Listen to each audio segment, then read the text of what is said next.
ప్రజ్ఞ ఉండనివ్వండి, ఏ విభూతి ఉండనివ్వండి, ఏ కళ ఉండనివ్వండి, దానికి తోడు ఏది కావాలి అంటే బుద్ధి తోడు కావాలి.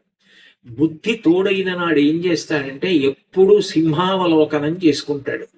సింహావలోకనము అంటే లోకంలో సింహమును మించినటువంటి మృగము వేరొకటి ఉండదు.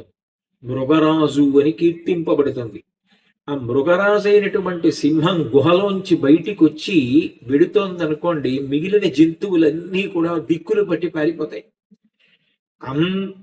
అన్ని జంతువులు పారిపోతున్నా సింహం నన్ను ఎవరేం చేస్తారులే అని ఏమారి ఉండదు. తాను నడిచి వెడుతూ 10 అడుగులు వేసిన తరువాత ఏదో కాకతాళీయంగా వెనక్కి తిరిగి చూడడం కాదు, బాగా ఆగి ఏదైనా ఒక ఎత్తైన రాయి మీద కూర్చుని వెనక్కి తిరిగి బాగా అన్ని వైపులా పరిశీలిస్తుంది.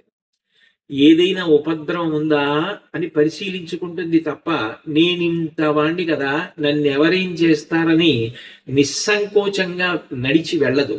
వెనక్కి తిరిగి చూసుకుంటుంటుంది. సింహావలోకనం అంటారు. సింహావలోకనము చాలా చాలా గొప్ప విద్య. తాను ఎదగాలి అంటే రావలసినది ఏది అంటే తన బలహీనతలను తానే గుర్తుంచుకోవాలి. ఇప్పుడు నేను ఈ సభలో మాట్లాడి వెళ్ళిపోయాను అనుకోండి, నాకు ఎవరైనా ఒకవేళ మీరు ఇది ఇలా మార్చుకుంటే బాగుంటుందని చెప్పచ్చు, చెప్పకపోవచ్చు. కానీ నాకు నేను పరిశీలించుకోవాలి.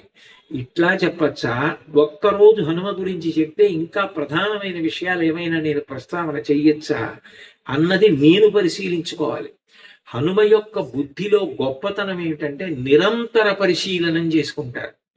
తనని తాను ఎప్పుడూ పరిశీలనం చేసుకుంటారు.